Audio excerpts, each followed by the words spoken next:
36వ అధ్యాయం. కల్కి మీ సొంత దేవుడు. ఇంకోసారి కోరికల గురించి చెప్పుకుందాం. ఎందుకంత విపులంగా చెప్తున్నానంటే కోరిక అనేది మానవ జీవితంలో ముఖ్యాంశం.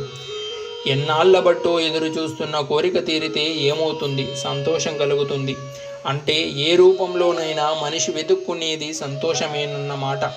అది నిరంతరమైన సంతోషమైతే, ఆ నిరంతరమైన సంతోషాన్ని కనుక్కోగలిగితే ప్రశాంతత ఏర్పడుతుంది. ఎలాంటి ప్రశాంతత? చాలా తీవ్రమైన, గంభీరమైన ప్రశాంతత. అలాంటి సంతోషానికై అన్వేషణలో పడినప్పుడు మనిషి ఆ రూట్ను, మూల కారణాన్ని పట్టుకోగలుగుతున్నాడన్నమాట. అంటే అలాంటి అన్వేషణలో ఉన్న మనిషి పరాకాష్ఠ దశకు వెళ్ళిపోయినట్టే. కానీ ప్రస్తుత పరిస్థితుల్లో అలాంటి ముక్తికి చేరదీసే దేవుడేడి? మనకు సరైన మార్గాన్ని సూచించే భగవంతుడేడి? బోధ గురువులున్నారు.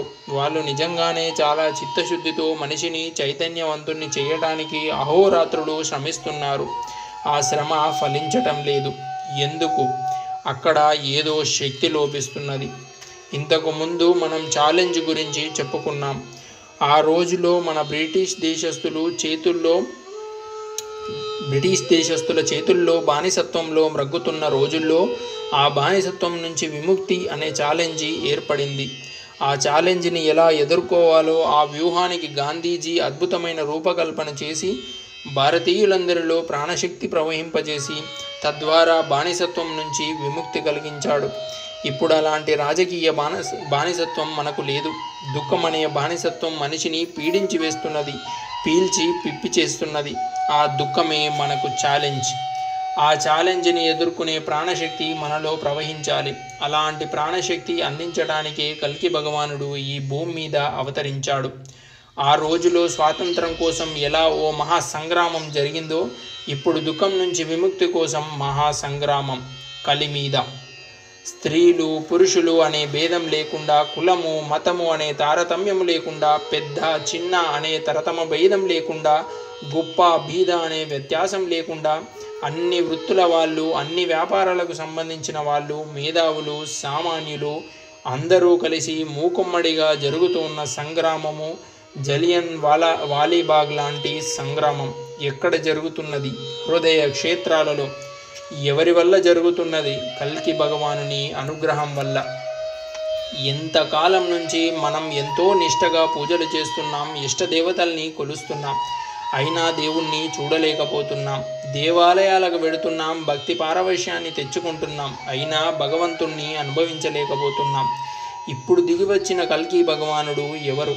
కొత్త దేవుడా? అసలు కొత్త దేవుడనేవాడు ఎక్కడి నుంచి పుట్టుకు వస్తాడు? ఆ ఈశ్వరుడే, మహావిష్ణువే, శ్రీరామచంద్రమూర్తే, శ్రీకృష్ణ పరమాత్మే ఇప్పుడు కల్కి రూపంలో మన మధ్యకు వచ్చారు. అలా రావాల్సిన ఆవశ్యకత కృష్ణ పరమాత్మ రూపంలో భగవద్గీతలో చెప్పిన సంగతి, ఆ సారాంశము మళ్ళీ మళ్ళీ చెప్పనక్కర్లేదు. కల్కి ధర్మంలో చేరాక, ఆ మాధుర్యం చవి చూశాక మీ పూర్వాశ్రమంలోని ఇష్టదేవతల దేవాలయాలకు వెళ్ళి చూడండి. ఆయా విగ్రహాల్లో మీకు కల్కి భగవానుని రూపమే కనిపిస్తుంది. శ్రీరామచంద్రమూర్తి, శ్రీకృష్ణ పరమాత్మ, మూకాంబిక, బాలత్రిపుర సుందరి, ఈ అందరి దేవుళ్ళ విగ్రహాల్లోనూ మీకు కల్కి భగవానుని రూపమే గోచరిస్తుంది. అంటే అర్థమేమిటి? భగవంతుడొక్కడే. ఈ యుగంలో కలియుగ సంధ్యవేళ ఇప్పటి ఆవశ్యకతను బట్టి మానవాళికి చేరువగా ఉండడం కోసం ఈ రూపంలో వచ్చారు. మన దేశాన్ని పీడిస్తున్న పెద్ద బలహీనత ఒకటి ఉంది: అనైక్యత. మనుషులు వ్యక్తిగతంగా మంచివాళ్ళు, సమర్థులు, శక్తి సంపన్నులు. కానీ సామూహికంగా ఏర్పడేసరికి అనైక్యత ఏర్పడుతుంది. ఈ అనైక్యతే వాళ్ళను శక్తిహీనుల్ని చేస్తుంది, వాళ్ళలోని శక్తిని లాగేస్తుంది. ఇతర మతాలు తీసుకోండి, వారందరూ వారానికి ఒకే ఒక రోజు ప్రాముఖ్యతనిస్తారు. ఆ రోజున వాళ్ళ దేవాలయాలకు వెళ్ళో, ఇంట్లోనో చాలా చిత్తశుద్ధితో ప్రార్థన చేస్తారు. వాళ్ళ ప్రార్థనా విధానంలో కానీ, దేవుణ్ణి గురించిన అభిప్రాయంలో కానీ తొట్టుపాటు ఉండదు. అందుకే ఆ ప్రార్థనకు బలం ఏర్పడి వారిలో ఐక్యత కూడా శక్తివంతంగా ఉంటుంది. మనం వ్యక్తిగతంగా ఎవరి ఊహల మీద ఆధారపడుతున్నాం? నిజం కన్నా ఊహకు ఎక్కువగా ప్రాధాన్యతనిస్తున్నాం. రకరకాల గురువులు చెప్పింది కొంచెం కొంచెం అర్థం చేసుకొని ఒకసారి అటు ఒకసారి ఇటు వెళ్ళిపోతున్నాం. ఒక్కో రోజు ఒక్కో దేవుడికి కేటాయించుకొని ఆ పూజల్లో మునిగి తేలుతున్నాం. ఇక్కడ రెండు ముఖ్యాంశాలు: ఒకటి, ఏకాగ్రత లేకపోవడం; రెండు, శక్తినంతా ఒకే కేంద్ర బిందువు మీద నిలవలేకపోవడం వల్ల ఆ శక్తి చీలికలై నశించిపోతూ ఉండడం. భిన్నత్వంలో ఏకత్వం అనే నినాదం ఎప్పుడూ తప్పటడుగు వేస్తూనే ఉంది. ఇప్పుడు అదే జరుగుతోంది.